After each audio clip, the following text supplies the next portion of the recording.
नमस्कार, आप देख रहे हैं न्यूज 31 उत्तराखंड और मैं हूं आपके साथ लता। विधानसभा चुनाव को लेकर आम आदमी पार्टी ने अपनी टीम ब्रिगेड तैयार कर ली है और इसी कड़ी में नई कार्यकारिणी के गठन में बागेश्वर का जाना माना चेहरा और सामाजिक कार्यकर्ता एडवोकेट बसंत कुमार को पार्टी ने प्रदेश उपाध्यक्ष बनाया है, जिसको लेकर प्रदेश के युवाओं में भी खासा जोश दिखाई पड़ रहा है। और इसी कड़ी में आज हमारे साथ स्टूडियो में मौजूद हैं एडवोकेट बसंत कुमार जी। सर, बहुत बहुत स्वागत है आपका। जी धन्यवाद आपका। सर, सबसे पहले मैं आपको बहुत बहुत बधाई देना चाहूंगी सर, पार्टी ने आपको जो नई जिम्मेदारी दी है सर। बहुत धन्यवाद जी। तो सर, क्या कहा जाए सर, इसको आप कैसे देख रहे हैं? हालांकि पार्टी पूरे दमखम के साथ तैयार है पहाड़ का रण जीतने के लिए और इसी कड़ी में अब आपको एक बड़ी जिम्मेदारी दे दी गई है। जी बहुत बहुत धन्यवाद। मैं आम आदमी पार्टी केंद्रीय कार्यकारिणी का जी और समस्त पदाधिकारियों का दिल से शुक्रिया अदा करता हूं कि उनके द्वारा मुझे ये जिम्मेदारी दी गई और मैं कोशिश करूंगा कि उनकी अपेक्षाओं पर खरा उतर सकूं। जी। तो सर, क्या कहा जाए, अब पार्टी किस तरीके से आगे रणनीति में काम करने वाली है, क्योंकि समय अब बहुत ज्यादा कम है, चुनौतियां बहुत ज्यादा हैं सर? देखिए, संघर्ष और नियति का सवाल होता है। ऐसे तो कायदे से कहा जाए कि एक आदमी को IAS, PCS, डॉक्टर, इंजीनियर बनने के लिए 25 साल पढ़ाई करनी पड़ती है, 25 साल का संघर्ष करना पड़ता है, तब जाके वो डॉक्टर और इंजीनियर बनता है। उनके माँ बाप उनके लिए 25 साल तक खर्चा करते हैं, 25 साल तक रेगुलर वो अपने जीवन का त्याग करता है। लेकिन जहाँ सवाल है उनके मालिक बनने का या फिर उनको चलाने का, उनको सही तरीके से काम कराने का, प्रदेश के विकास में, प्रदेश की जनता के भले के लिए उनसे काम लेने का, उस शीर्ष यानी कि उस पद पर पहुंचने के लिए, यानी कि डेमोक्रेसी के उस शीर्ष पद पर पहुंचने के लिए आपको केवल 5 साल मिलते हैं। और 5 साल में आपको जनता के दिलों में वो विश्वास पैदा करना होता है जिससे कि जनता को लगे कि आप वास्तव में वह ईमानदार, वह संघर्षशील, वह बेहतर नियत रखने वाले लोग हैं जो उन लोगों से बेहतर तरीके से काम ले सकें। मैं समझता हूं कि आम आदमी पार्टी पिछले, जब से आम आदमी पार्टी का संघर्ष शुरू हुआ है, प्रत्येक व्यक्ति के दिल में ये बात है कि किसी तरीके से ये ईमानदार पार्टी हमारे देश में राज करे, हमारे प्रदेश में राज करे। इस बार आम आदमी पार्टी ने उत्तराखंड प्रदेश में ये घोषणा की है कि 70 के 70 सीटों पर हम उत्तराखंड का चुनाव लड़ेंगे। बशर्ते आपको लग रहा होगा कि ये बात कहे हुए समय कम हुआ है, लेकिन आम आदमी पार्टी, जब से आम आदमी पार्टी बनी है तब से पूरे संगठनात्मक तरीके से प्रदेश में काम कर रही है। सर, लेकिन संगठन तो बहुत ज्यादा कमजोर है, अभी संगठन पूरी तरीके से बन नहीं पाया सर, इसको लेकर देखिए, आपका ये कहना शायद मैं समझता हूँ कि सरसरी बात होगी, क्योंकि कई चीजें ऐसी हैं जो दिखती नहीं हैं पर होती हैं। जी। ये समझ लीजिए कि आम आदमी पार्टी अपने काम को बहुत बखूबी तरीके से करती है। आम आदमी पार्टी के नेता जो है बहुत बेहतर तरीके से अपने काम को करते हैं।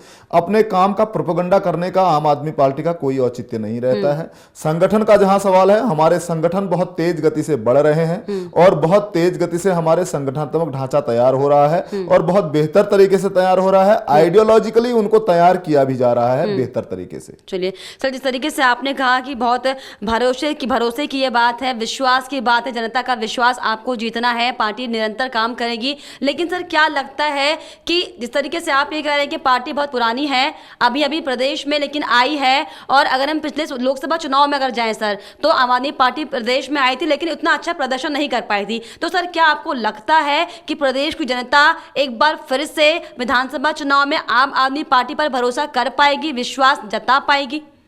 लोकसभा कॉन्स्टिट्यूएंसी का जहां सवाल था, लोकसभा में जो चुनाव लड़ा गया था, उस चुनाव को अगर विधानसभा के चुनाव से और अब के चुनाव से जोड़ा जाए तो ठीक नहीं होगा, क्योंकि विधानसभा में जिस तरीके से तैयारी है, जिस तरीके से काम किया जाना है, उस तरीके से अगर आपको देखा जाए तो आने वाले समय में आपको स्वयं रिजल्ट पता चल जाएगा कि उत्तराखंड में वैकल्पिक ताकत के रूप में केवल आम आदमी पार्टी ही नजर आएगी, बाकी सरकारें नहीं दिखेंगी। चलिए, जिस तरीके से आप ये कह रहे हैं कि आप लोग दिल्ली मॉडल के तर्ज पर पहाड़ पर काम करेंगे, तो सर क्या लगता है कितना आसान होगा दिल्ली मॉडल उत्तराखंड पे उतार पाना? क्योंकि अगर हम भौगोलिक स्थिति की बात करें, मानसिक स्थिति की बात करें, तो दिल्ली से एकदम हट के सर पहाड़ का जो मूड है, जो यहाँ का स्ट्रक्चर है। आपका सवाल पूछने से ये पता चल रहा है कि आपको लग रहा है कि उत्तराखंड में अनुकूल नहीं है दिल्ली मॉडल की तरह काम करना। बिल्कुल आसान नहीं सर, चुनौती है। मैं बता रहा हूं कि दिल्ली से ज्यादा बेहतर अनुकूल है उत्तराखंड में दिल्ली मॉडल के रूप में काम करना। मैं उसके पीछे के कारण बता देता हूं आपको। दिल्ली एक ऐसा प्रदेश है जिसके पास अपना कोई नेचुरल रिसोर्स नहीं है, कोई ऐसे प्राकृतिक संसाधन नहीं है जिससे उसको रेवेन्यू जनरेट होता है। उत्तराखंड प्रदेश प्राकृतिक संसाधनों से भरा पड़ा प्रदेश है। सिर्फ उनकी बेहतर नीति बनाने का, उनका विदोहन करने का, उनकी बेहतर व्यवस्था करने का सवाल है।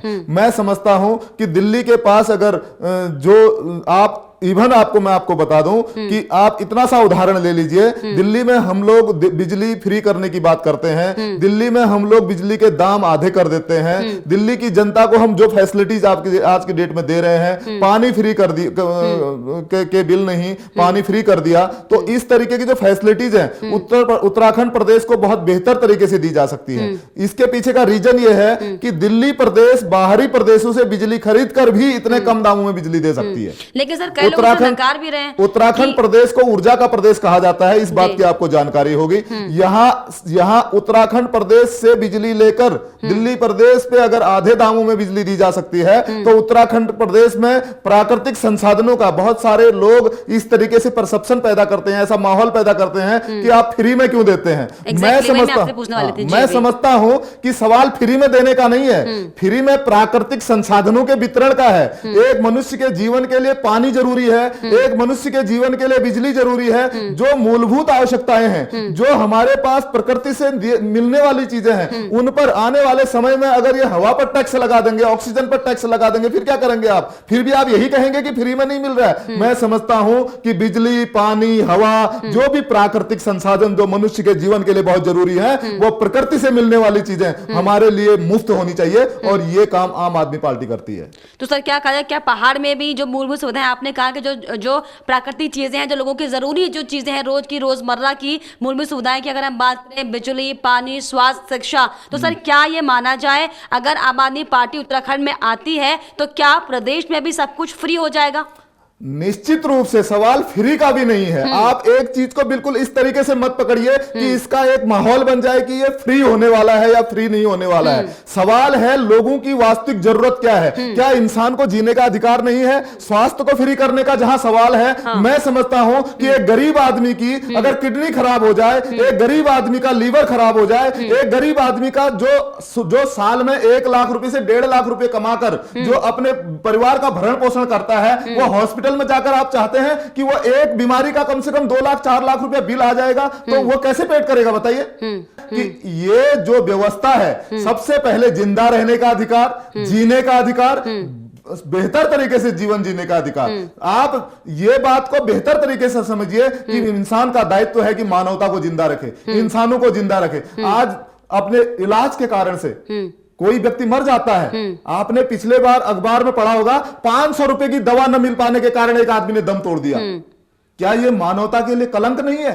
क्या ये मानवता के लिए दुख की बात नहीं है? हम इंसानियत, भाईचारे और मानवता से काम करना चाहते हैं, और वो मूलभूत आवश्यकताएं जो इंसान के लिए जरूरी है वो उसको मुफ्त मिलनी चाहिए। ये सरकार की जिम्मेदारी होनी चाहिए। जिस तरीके से आपने कहा कि 500 रुपए के अभाव में एक व्यक्ति ने अपना दम तोड़ दिया, अगर हम पहाड़ की रूपरेखा की बात करें सर, तो क्योंकि आपने भी पहाड़ को बहुत करीब से जिया है सर, तो आपने भी देखा होगा कि आज तक, अब 2020 की सदी में हम जी रहे हैं, 21वीं सदी में हम जी रहे हैं, लेकिन सर अभी भी पहाड़ के कोने कोने तक स्वास्थ्य सेवाएं एकदम ठप हैं। लोग अभी भी डोली से मरीजों को अस्पताल लेकर जाते हैं, कई तो पहुंच भी नहीं पाते हैं। तो सर इसको लेकर आम आदमी पार्टी किस तरीके से फोकस तरीके से काम करेगी? बहुत बेहतर तरीके से, हमारा बेहतर ब्लूप्रिंट है, बेहतर तरीके से हम इस व्यवस्थाओं को ठीक करने के लिए उत्तराखंड प्रदेश में आगे आना चाह रहे हैं। और हम चाहते हैं कि जिंदगी में हम लोग पुण्य कमाना चाहते हैं। हमें भ्रष्टाचार करने की आदत नहीं है, हम भ्रष्टाचार न करना चाहते हैं। आम आदमी पार्टी केवल ईमानदारी के लिए जानी जाती है, और हम लोग अपना रोजगार जो है घर चलाने के लिए, अपने बच्चों को पालने के लिए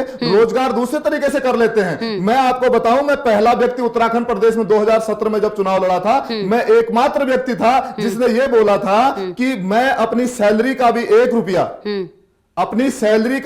रुपया अपने बच्चों को खिलाने का काम नहीं करूंगा। बागेश्वर विधानसभा के नवयुवकों के कल्याण के लिए, उनके एजुकेशनल डेवलपमेंट के लिए वो पैसे को खर्च कर दूंगा। तो एक हमारा जो पहला स्टैंड ये है कि हम राजनीति में भ्रष्टाचार करने के लिए नहीं, अपने बच्चों को काजू किशमिश बादाम खिलाने के लिए नहीं, बल्कि राजनीति में हम पुण्य कमाने के लिए आए हैं। मैं विश्वास दिलाना चाहता हूं आपको, जिस नियति से हम काम कर रहे हैं, जिस तरीके से हम आगे बढ़ रहे हैं, शिक्षा, स्वास्थ्य, रोजगार में और जो बिजली पानी की सुविधाओं में जो भी मूलभूत आवश्यकताएं आम आदमी की हैं, जो उत्तराखंड की जनता की हैं, उनको परिपूर्ण करने में हम पूरा अपना एफर्ट देंगे, अपना पूरा योगदान देंगे। और आने वाले समय में उत्तराखंड की जनता हमें इस बात के लिए अप्रिशिएट करेगी। इसी जगह पर बैठ के पुनः मैं इंटरव्यू आपको दे रहा हूं। बिल्कुल। लेकिन जैसे कि सर, अगर मैं आपने कहा कि मूलभूत सुविधाओं को आप बेहतर करने की कोशिश पार्टी करेगी प्रदेश में और एक नया प्रदेश उभर कर आएगा। और जिस तरीके से अगर मैं बात करूं तो इस समय बहुत ज्यादा गंभीर ज्वलंत मुद्दा रोजगार प्रदेश में है, क्योंकि अब प्रवासी भी बाहर से अपने प्रदेश को आ चुके हैं। कोरोना काल का ये दौर चल रहा है। सर, ऐसे में क्या लगता है कि आम आदमी पार्टी किस तरीके से युवाओं के लिए कुछ प्लान अच्छा कर पाएगी, बेहतर प्लान कर पाएगी?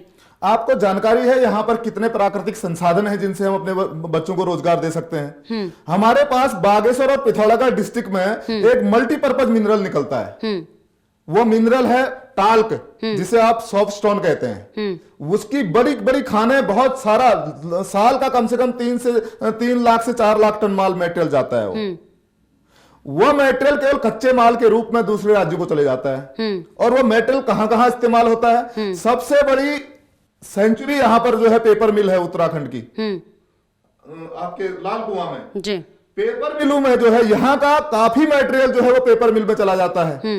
इसके अलावा आप ड्रग्स में या फिर अन्य प्रकार के पेंट इंडस्ट्री में जितने भी मल्टीपर्पज मिनरल है, जहां भी फिलर की जरूरत पड़ेगी वो सॉफ्ट स्टोन मिनरल जो है इस्तेमाल किया जाता है। लेकिन हम लोग क्या करते हैं? हम लोगों ने, सरकार ने आज तक ऐसी कोई पॉलिसी नहीं बनाई कि उससे संबंधित इंडस्ट्री, उससे संबंधित उद्योगों को उत्तराखंड प्रदेश में स्थापित करके यहाँ के लोगों को रोजगार दिया जा सके। एक सिंपल उदाहरण दे रहा हूं, एग्जाम्पल दे रहा हूं मैं, एक मिनरल का आपको। इसके अलावा भी बहुत सी से ऐसे नेचुरल रिसोर्स हैं जिन पर आधारित उद्योगों को स्थापित करके यहाँ के बेरोजगार लोगों को बेहतर रोजगार दिया जा सकता है। अगर यहाँ पर पेंट की इंडस्ट्री, हिंदुस्तान लीवर लिमिटेड की एक प्लांट यहां पर सेट कर दीजिए, आपको हजारों लोगों को रोजगार मिल जाएगा। और कॉस्मेटिक में आपको मैं बताऊं, कोलगेट में, आपके कॉस्मेटिक के जितने भी आइटम है, ये सारे चीजों में, साबुन में, सब में जो है ये फिलर के रूप में सॉफ्ट स्टोन जो है इस्तेमाल किया जाता है। और पॉलीमर्स में इतना सारा कारोबार है। एक्चुअल क्या है कि उत्तराखंड की जो सरकारों ने आज तक उत्तराखंड की जनता के भले के बारे में, यहाँ के रोजगार के बारे में बेहतर तरीके से सोचा ही नहीं। सबसे बड़ी बात मैं आपको कहूं कि बेहतर तरीके से सोचने वाले लोगों को उत्तराखंड सरकार में आने का मौका ही नहीं मिला, क्योंकि भारतीय जनता पार्टी और कांग्रेस में, मैं आपको बता दूं, सबसे बड़ी चीज ये होती है कि वहां पर चापलूसी से, अनुकंपा से किसी लीडर को एक फ्रेंचाइजी के तहत, यानी कि लोगों ने एक ब्रांड लोगों के दिमाग में भारतीय जनता पार्टी और कांग्रेस का बना दिया, प्रचार प्रसार में चुनाव को प्रभावित करके वो सत्ता पर आसीन हो जाते हैं। सर बिल्कुल, लेकिन ऐसे में सर बार बार ये सवाल आता है कि क्या गारंटी माना जाए कि आम आदमी पार्टी सत्ता भोग नहीं करेगी, सिर्फ जनता का विकास करेगी? क्योंकि तमाम पार्टियां सर आती है और पहले वो इसी तरह की बातें करती है जिन्हें चुनावी जुमला हम कहते हैं सर, चुनाव से पहले। बिल्कुल, आज तक जनता ठगी गई है। आज तक उत्तराखंड की ही जनता नहीं, पूरे देश की जनता को झूठ बोला गया है, ठगा गया है। यहां तक कि हमारे प्रधानमंत्री माननीय मोदी जी ने बोल दिया पिछले 2014 वाले इलेक्शन में कि हम 15-15 लाख रुपए लोगों के खाते में डालेंगे। लोगों ने इस लालच में वोट डाल दिया, विदेश में काला धन लाएंगे, आपको बांट देंगे। लोगों ने इस लालच में वोट डाल दिया, यानी कि ठगने वालों पर ही भरोसा किया है। लेकिन मैं आपको एक बात बताना चाहता हूं, विश्वास से बड़ी कोई चीज नहीं होती है। हमारे पास कोई थर्मामीटर नहीं है कि हम लोगों को जाकर बताएं कि आप हम पर विश्वास करिए, हमको थर्मामीटर से नाप लीजिए। लेकिन एक बात आपको बता देना चाहता हूं, बातों से, कहने से और उसके परसेप्शन से, उसके बोलने से, उसकी अपनी बातों को कहने से, जताने से पता चल जाता है कि वो आदमी कितना ईमानदार है। अभी मैंने आपको एक एग्जांपल दिया, कथनी और करने में बहुत फर्क होता है। मैंने अभी आपको एक एग्जांपल दिया कि 2017 में जब मैं चुनाव लड़ा था तो मैं अकेला आदमी था जिसने ये बोला था कि मैं एक विधायक को मिलने वाली जो सैलरी है, उस सैलरी का 1 रुपया भी अपने बच्चों के कल्याण के लिए खर्च नहीं करूंगा। आदमी जब तक उस पोजीशन पर नहीं पहुंचा है तब तक आदमी के ऊपर केवल इन बातों को लेकर उस पर विश्वास किया जा सकता है, भरोसा किया जा सकता है। मैं केवल आज आपको यह आश्वासन दे सकता हूं कि आम आदमी पार्टी को, अगर आपने इन ठगों को इतनी बार चेक कर लिया है, इन ठगों को आपने इतनी बार चेक कर लिया है, इतनी बार आप धोखा खा चुके हैं, तो एक बार आम आदमी पार्टी को भी पटल पर बिठाकर देखिए। आम आदमी पार्टी आपके ठगे हुए, आपका जो विश्वास टूट गया है, उस विश्वास को वापस आपको दिलाने का काम करेगी। चलिए, इस तरीके से आपने कहा कि आम आदमी पार्टी पर जनता एक बार विश्वास करे और वो विश्वास आम आदमी पार्टी बनाने का काम करेगी और धरातल पर जाकर काम करके दिखाएगी ताकि जनता वाकई उसको मान पाए। लेकिन सर, बड़ा सवाल यहाँ पर यही खड़ा होता है बार बार, जिस तरीके से आम आदमी पार्टी में बार बार एक ही सवाल इसलिए कह रही हूं क्योंकि अभी पार्टी नई है और पुरानी पारंपरिक जो पार्टियां उनका वर्चस्व प्रदेश में बहुत ज्यादा है, तो ऐसे में बहुत बड़ी चुनौती हो जाएगी सर कथनी को करनी में पूरा करने के लिए। लता मैम जी,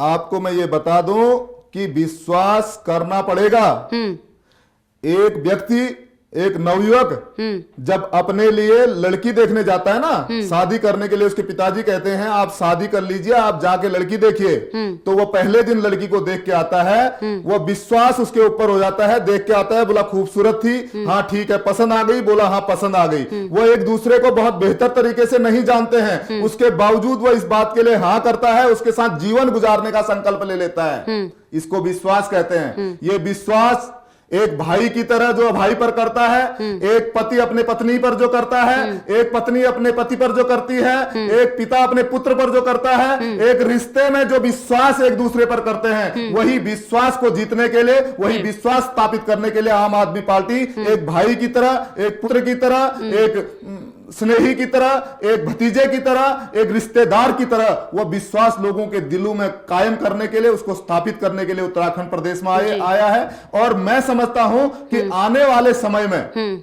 हम प्रत्येक उत्तराखंड के नागरिक को ये विश्वास दिलाने में कामयाब रहेंगे कि हम एक भाई की तरह, एक पुत्र की तरह, उनके रिश्तेदार की तरह इस उत्तराखंड प्रदेश में उनके दुख दर्द को समझ रहे हैं। चलिए सर, आपने बहुत बड़ी बात कही, लेकिन यहाँ पर बड़ा सवाल फिर ये खड़ा होता है, जिस तरीके से आपने कहा कि प्रदेश की जनता आम आदमी पार्टी को प्यार करेगी, भरोसा जताएगी, लेकिन सर अगर हम बात करें दिल्ली के अलावा अन्य राज्यों की, अगर हम बात करें तो सर अन्य राज्यों में अभी भी आम आदमी पार्टी की स्थिति बहुत दयनीय है, लोग भरोसा नहीं कर पा रहे हैं सर। तो यहाँ पर उत्तराखंड की अगर हम बात करें तो क्या ऐसा होगा कि वाकई जनता, प्रदेश की पहाड़ की जनता आम आदमी पार्टी पर विश्वास कर पाएगी? क्योंकि अन्य राज्यों के मुकाबले अगर हम देखें तो सर दिल्ली के अलावा कहीं भी लोगों ने पार्टी को नकारा है। सर मैं आप ही से पूछता हूं कि आप क्या दिल्ली के कामकाज से खुश नहीं हैं?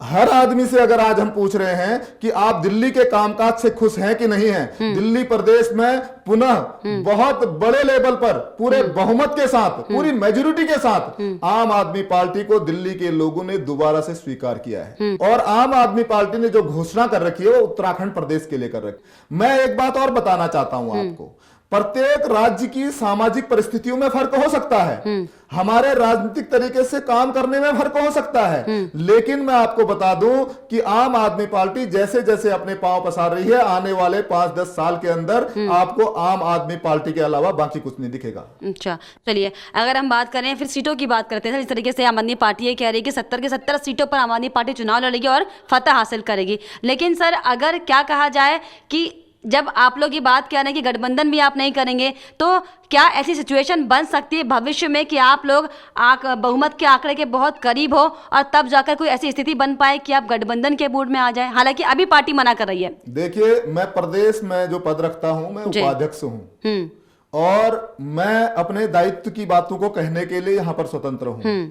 जहां तक पार्टी की पॉलिसी का सवाल है, पार्टी के राजनीतिक निर्णय लेने का सवाल है, वो पार्टी के शीर्ष नेतृत्व पर निर्भर करता है। तो आने वाला समय किस तरीके से काम करेगा या फिर हमारा शीर्ष नेतृत्व क्या करेगा, इस विषय पर मैं आपको केवल इतना विश्वास दिलाना चाहता हूं कि उत्तराखंड प्रदेश में यह शंका आपको पैदा करने की आवश्यकता ही नहीं है। मैं पूरे जिम्मेदारी के साथ कहना चाहता हूं कि उत्तराखंड प्रदेश में एकमात्र जो मेजोरिटी खड़ी हो रही है वो आम आदमी पार्टी आएगी, दूसरी कोई राजनीतिक दल आपको टक्कर में दिखने वाला नहीं। जी चलिए, फिलहाल क्या आला कमान से कोई खास दिशा निर्देश फिलहाल प्रदेश को लेकर, चुनाव को लेकर, आगामी रणनीति को लेकर? देखिए, आगे आने वाले राजनीतिक परिप्रेक्ष्य में हमें उत्तराखंड की राजनीति में अपना झंडा फहराना है, सदनियति के साथ उत्तराखंड के लोगों के कल्याण के लिए, बेरोजगारी को रोजगार में परिवर्तित करने के लिए, भ्रष्टाचार मुक्त प्रदेश के लिए और बिजली, पानी, शिक्षा, स्वास्थ्य जैसे मूलभूत आवश्यकताओं को लोगों तक पहुंचाने के लिए, उनको पूरी जिम्मेदारी के साथ उनकी सेवा करने के लिए आने वाले समय के लिए हमें लोगों को कन्वेंस करना है। उत्तराखंड प्रदेश की समस्त जो जनता है उस जनता तक हमको पहुंचना है, अपनी नीतियों के बारे में बताना है और उनको अपना बनाकर, अपने दिल में उनको स्थान देकर और उनके दिल में अपनी जगह बनाकर हमें आने वाले समय में आम आदमी पार्टी का संगठनात्मक ढांचा और आम आदमी पार्टी के राजनीतिक परिदृश्य को आगे बढ़ाने का काम करना है। यही दिशा निर्देश हमें केंद्र से प्राप्त हुए हैं। जी चलिए सर, अगर आप आगामी चुनाव में विधानसभा सीट से चुनाव लड़ते हैं, हालांकि संभावित सीट आपकी अभी तक जो रही है वो बागेश्वर ही रही है, सर क्या कोई और संभावित सीट जहां से आप चुनाव लड़ सकते हैं? देखिए, मैं यथार्थवादी हूं, भविष्य के गर्त में क्या है मुझे नहीं पता, इसलिए मैं किसी भी चीज की घोषणा नहीं करता। लेकिन हाँ, जो आपने बात कही है कि मेरी संभावित विधानसभा, क्योंकि मैं 2017 का चुनाव बागेश्वर विधानसभा से लड़ा हूं और मैं पूरे प्रदेश में पूरे ताकत के साथ काम कर रहा हूं, हर सीट पर प्रत्याशियों को बेहतर तरीके से मजबूती के साथ खड़ा किया जाएगा और उत्तराखंड प्रदेश में आम आदमी पार्टी को स्थापित करने के लिए पूरी ताकत हम अपनी तरफ से जितना हमारा एफर्ट है हम देने का काम करेंगे। और जिस सीट, ऐसी कोई सीट नहीं रहेगी जिसमें हम आपको कैपेबल प्रत्याशी जो है खड़ा करके ना दिखाएं। और उसके अलावा जैसे कि ये जो शंका आपकी बनी हुई है, क्योंकि मैं प्रदेश में काम कर रहा हूं, हल्द्वानी से या फिर अन्य विधानसभाओं से भी मेरे पास आग्रह आते हैं कि आप कहां से चुनाव लड़ रहे हैं, इस सीट से भी आप दावेदारी करें। लेकिन सवाल यह है कि एक व्यक्ति एक ही सीट से चुनाव लड़े और उस सीट से अपना जो है पूरा एफर्ट उस सीट के विकास में, उस वहां की विधानसभा की जनता को जो है वो पूरा प्यार स्नेह अपना दे सके, ऐसा प्रयास किया जाना चाहिए। और आने वाले समय के बारे में मैं बहुत बेहतर तरीके से ये बता देना चाहता हूं आपको कि जहां तक मोस्ट प्रोबेबली मैं आपको बता रहा हूं, बागेश्वर विधानसभा से मैं चुनाव लड़ूंगा। चलिए, और अगर हम बात करें कि प्रत्याशियों के चुनाव को लेकर, तो सर प्रत्याशियों के चुनाव को लेकर क्या कुछ खास कैटेगराइज किया जाएगा? क्या महिलाओं को भी इस पर तरजीह दी जाएगी या कोई अन्य, किस तरीके से पूरे प्रत्याशियों का जो रंग रूप होगा, किस तरीके से कैटेगरी बना के पार्टी चुनाव करेगी, मैदान में लेकर आएगी? भारत जो है दुनिया का सबसे बड़ा लोकतंत्रात्मक गणराज्य है और यहाँ पर विभिन्न जातियों के, वर्गों के, विभिन्न प्रकार के समुदायों के लोग निवास करते हैं। उसके बावजूद अलग अलग फूलों से जैसे एक बगीचा सुंदर दिखता है, वैसा सुंदर देश हमारा है, वैसा सुंदर राष्ट्र हमारा है। इसकी अखंडता को और इसकी एकता को बनाए रखना भी हमारा दायित्व है। इसलिए मैं आपको बता देना चाहता हूं कि पूरी डाइवर्सिटी के साथ सीटों का वितरण किया जाएगा, पूरी डाइवर्सिटी के साथ समाज के प्रत्येक हिस्से को, प्रत्येक वर्ग को पूरा नेतृत्व की ताकत दी जाएगी और पूरा नेतृत्व करने का मौका दिया जाएगा। चलिए, अगर हम बात करें सर अब मैनिफेस्टो की, अगर हम बात करें सर, जिस तरीके से आपके पूर्व इससे पहले भी कई नेताओं से बात हमारी हो चुकी है, उनका इस साफ तौर पर कहना है कि जो आम आदमी पार्टी का जो मैनिफेस्टो होगा वो एक आधुनिक तरह का मैनिफेस्टो होगा उत्तराखंड के लिए। तो सर क्या कहा जाए, क्या कुछ खास अहम मुद्दे आपके इस मैनिफेस्टो में होने वाले इस बार जनता के लिए, पूरे देश के लिए, मानव की जिंदगी के लिए जो मूल मुद्दे हैं वो मूल मुद्दे हम आपको बता चुके हैं। वो मूल मुद्दे देखो, भारत के संविधान को बनते समय भारत के संविधान में जो मेन चिंता व्यक्त की गई थी,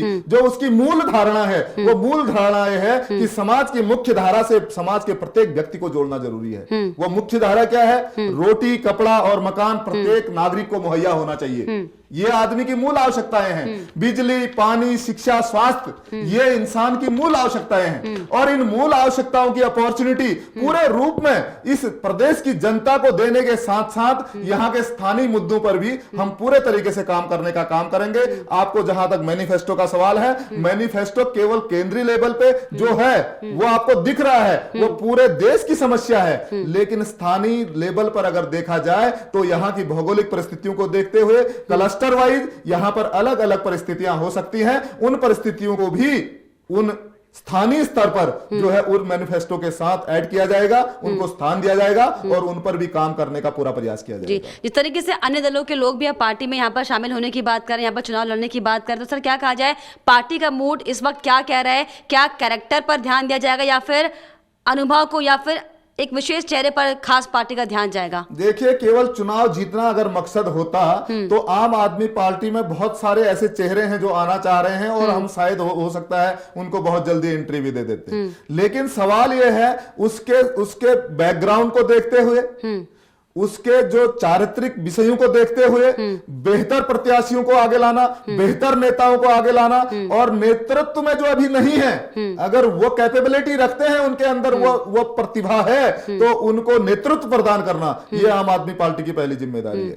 लेकिन सर अभी फिलहाल जिस तरीके से देखा जाए तो पार्टी में पहाड़ी चेहरे की कमी है, एक अनुभवी चेहरों की काफी कमी है। क्या लगता है सर, क्या इस रीजन की वजह से पार्टी मात खा सकती है आगे?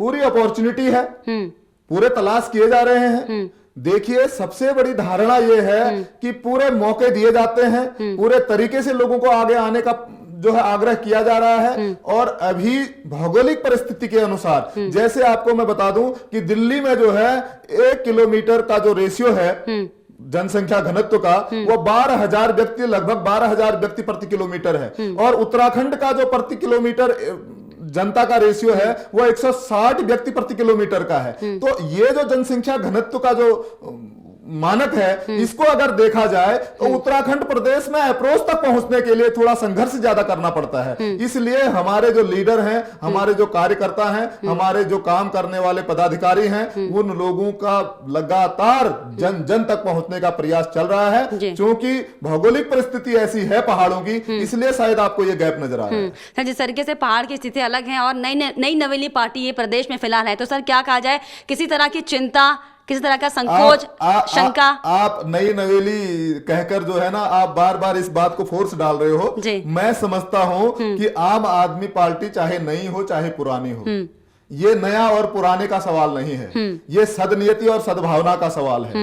ये उत्तराखंड प्रदेश को बेहतर बनाने का सवाल है। आपकी नियति साफ है तो जल्दी लोग आपको स्वीकार करेंगे। और मैं समझता हूं कि पुराने अच्छे नहीं थे, तभी नए की जरूरत पड़ गई। हम नए होके भी बेहतर हैं और लोगों के दिल में जगह बना के दिखाएंगे। चलिए सर, पूरे दमखम के साथ जो पार्टी है पूरे जोश में है, प्रदेश में आने को तैयार है सर, तो क्या अंत में कुछ दर्शकों के लिए आप कुछ कहना चाहेंगे?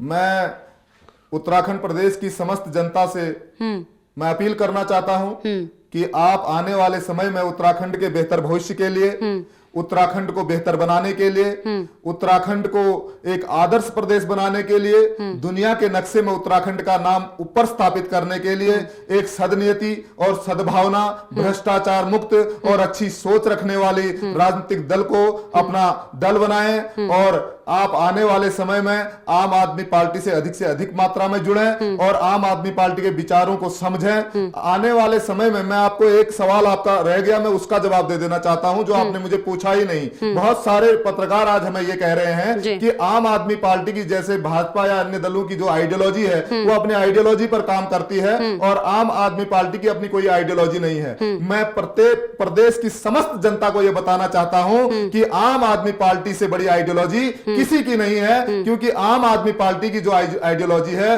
वह मानवता की है, इंसानियत की है, भाईचारे की है, सर्वधर्म संभाव की है, वसुधैव कुटुंबकम की है। और आम आदमी पार्टी मानवता और प्रेम पर विश्वास करती है। हमारी आइडियोलॉजी प्रेम की आइडियोलॉजी है और अन्य राजनीतिक दलों की आइडियोलॉजी नफरत फैलाने की आइडियोलॉजी है। हम अपनी आइडियोलॉजी पर काम कर रहे हैं। मैं आप लोगों से आग्रह करता हूं, समस्त प्रदेश की जनता से, कि प्रेम की आइडियोलॉजी से जुड़िए, आम आदमी पार्टी की सरकार बनाइए और आने वाले समय में उत्तराखंड के बेरोजगारों का, उत्तराखंड के जरूरतमंदों का, गरीबों का, उत्तराखंड की जनता का कल्याण करिए, उनका भविष्य बनाइए। आने वाली पीढ़ी के लिए बेहतर वातावरण आप लोग हमें प्रदान करेंगे, ये मैं आप लोगों से विश्वास करता हूं। चलिए, तो ये हमारे साथ एडवोकेट बसंत कुमार जी, इनका साफ तौर पर ये कहना था कि सद्भावना के साथ, साफ नीति के साथ पार्टी काम करेगी और आगामी चुनाव में एक नया उत्तराखंड प्रदेशवासियों को देखने को मिलेगा, जहां पर आम आदमी पार्टी जन जन तक जाकर लोगों का विकास करेगी, एक नए प्रदेश का निर्माण करेगी। सर, बहुत शुक्रिया आपका हमारे साथ खास बातचीत के लिए, खास समय देने के लिए।